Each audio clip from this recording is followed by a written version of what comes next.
Amigos de W Radio, ¿cómo están? Estoy súper contenta que me acompañen en una entrevista más para Música W. El día de hoy tenemos unos invitados increíbles. Estamos con Alex Capranos y Bob Hardy de FRANZ FERDINAND. Welcome, guys. How are you? Thank you very much. I feel great. Very happy to be here. Thank you for being here. I would like to start the interview by saying that, Alex, you and I talked 2 years ago, 2022, via Zoom. Isn't it better to be able to do it in person like this? Yeah, actually, I said to you that I was really looking forward to meeting you face to face. So finally, we are here. Yes, yeah, much better. Thank you. Yeah. So what have you been doing? I mean, 2 years from that interview now has changed a lot. Yeah, I guess at that time we were just about to start recording. We were getting the album together, and since then we finished the album. Starting to do a little bit of touring. Yeah. Recorded a video recently for Audacious. That was really fun. And yeah, what else, Bob? Just band stuff, you know, being on the road, rehearsing and like, yeah, hanging out a bit. Yeah, I love it. This weekend you were opening for The Killers, and I was there, and I was really impressed the way you perform on stage. So you were jumping, playing the guitar backwards. So how do you get so confident on stage? I don't know. You see, when you go on stage, you kind of lose yourself. And if it's a good crowd, if the audience are cool, which those nights, the audience was amazing. They were so generous, so kind. And when you feel that energy from the crowd like that, you lose yourself and you do things that you wouldn't do in ordinary life. And so like if I feel really good, then damn, the guitar gets flung behind my head. And is it always been like that, or like a few years it takes experience to get to that point? I think it's been like that with a good audience, you know, like that always makes a difference. But at the beginning, when I first started playing in bands when I was like 18 or 19, I used to be so nervous and so shy on stage, like really, really shy. And it probably changed one night. I went to the karaoke with Bob and I did a Gene Vincent song and just lost myself. And, and at that point on, it's like, all right, now I know how to do it. I love it. And we need to talk about the next album, The Human Fear, which I love the concept. How did you came up with the idea to write about fears? Well, I guess it wasn't decided beforehand. Isn't that right, Bob? Like sometimes you don't set out to write an album. The theme becomes apparent at the end. Yeah, I mean, the title came from a song which was one of the last that the lyrics were written for, I guess. And then, yeah, it seemed to be a good title. Okay. And we realised that looking back on the songs that we had written, this theme was running through them. So every song was talking about a different fear that you might have in your life. And fear is fascinating because how we respond to it tells us who we are, what our personalities are. But also fear is not a negative thing. We you know, you're talking about going on stage. To go on stage, you have to overcome fear to get on there. Yeah. You know, if you ask somebody out on a date, you have to overcome some fear. Or, you know, if you do any of those cool extreme sports, you have to overcome fear. And we search for fear when we watch horror movies, and look at all the good horror movie imagery in the studio. Like yes. You know, fear gives us a buzz. You know, it's not something to be afraid of. You know. Like, okay, so I have 2 questions here. What is your biggest fear in life? Live or live snakes? Yeah. Live snakes? I'm scared of snakes. Yeah. Okay, yeah. Is that what you meant? Yeah. What your biggest fear? Like whatever your biggest fear. Oh yeah, is. Snakes, 100%. Get rid of them. Yeah, snakes. I don't like snakes either. I've kind of come to terms with snakes. I used to be really terrified of snakes, but I think I'm cool with them now. I think it's like written into like some kind of DNA, isn't it? And humans are just scared of snakes, because there must be a reason. It's dangerous. Yeah, right. Yeah. And my next question, maybe, how do you face fears? Maybe not like you won't face the fear of snakes, but getting on stage, I don't know. Well, it's funny you say that, because I guess the song Audacious is really about that. And it's about how if you come to a fear where you feel that you're afraid because the world seems to be collapsing around about you and you don't know what to do. And the question would be, like, how do I confront this situation?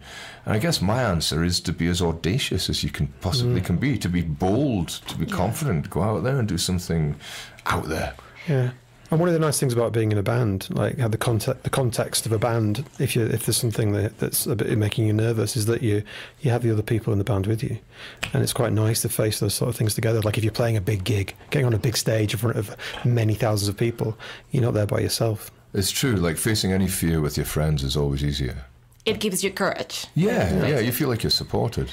Well, I think that's very inspiring, and I think I had the misconception to think like artists or musicians don't have fears. Oh, but no. us, like normal people, it's like great to know that you also have fears. I actually think musicians probably have more fears, and musicians have a certain sensitivity which they overcome to do the music. And what I always find interesting is with singers, a lot of singers are actually quite introspective in their everyday life, and yet they go on stage and they suddenly have this big personality. And yeah, I think there's something that's often the case. Like, even if I look at somebody like David Bowie, you can say like, that's a very introspective person who creates this other personality to deal with their introspection. Yeah, like an alter ego or something like that. Yeah, right? I always think alter ego is not right, because like it suggests it's another person. I never think it is. I think it's just another part of you that you're letting out there. Yeah, I think that's great, because you're not the same person on stage that on your daily life, or is it? No. If I go to the shop and buy a pint of milk, I don't do it with a guitar in the back of my head. That would be great, though. Yeah. I think it would get boring very quickly for the guy in the local shop. I don't think so, but okay. And I would like to talk also about the video of Audacious. Oh, great! I loved your jacket. You were wearing it on Saturdays. You know that jacket's from Tokyo. I bought it in Japan. And isn't that crazy? It's this guy's got a shop over there called Rude Gallery, and he loves Mexican imagery, and I love that, like different cultures come together like this. Very, very cool.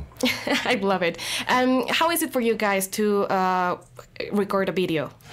Well, it was with our friend Andy, wasn't it? Yeah, the Audacious video was great fun to make. Yeah, we wanted to give people insight into how exciting our backstage life is. And so we recreated one of our legendary backstage parties. If you ask anyone in the music industry, they often talk about FRANZ Ferdinand's after-show parties. So, yeah, we wanted to let people have a little sneak of what they're like. Oh, wow. I think it must be like a secret party, or you don't let anyone get into that after good show. People always get in, yeah. I mean, that's it. I mean, sometimes it's difficult to get all of the elements. Like, it's quite easy to get a chocolate fountain or an ice sculpture, but you can't. Funnily enough, you can't always get the rabbits for Audrey. And how do you feel the band right now? I mean, after 20 years of playing together, FRANZ Ferdinand, isn't it? Yeah, crazy. how's 20 it been? years since the first album. The evolution of the band. I mean, yeah, I guess it changes. Every album, it certainly changes, isn't it? Yeah, I often feel like when we finish a record, when we finish touring a record, we never say, let's meet up in 2 months and start working on the next one. It's always, but then it's kind of a recommitment. You kind of like think, well, some songs or Alex will send some songs through, and then it's kind of, I want to do this. I still want to do this. This is great. And you get that, you kind of build yourself up again to realise how exciting it is to be in a band. And we're kind of at that peak now, because the record's done. We're just waiting for people to hear it and very excited about it. Yeah.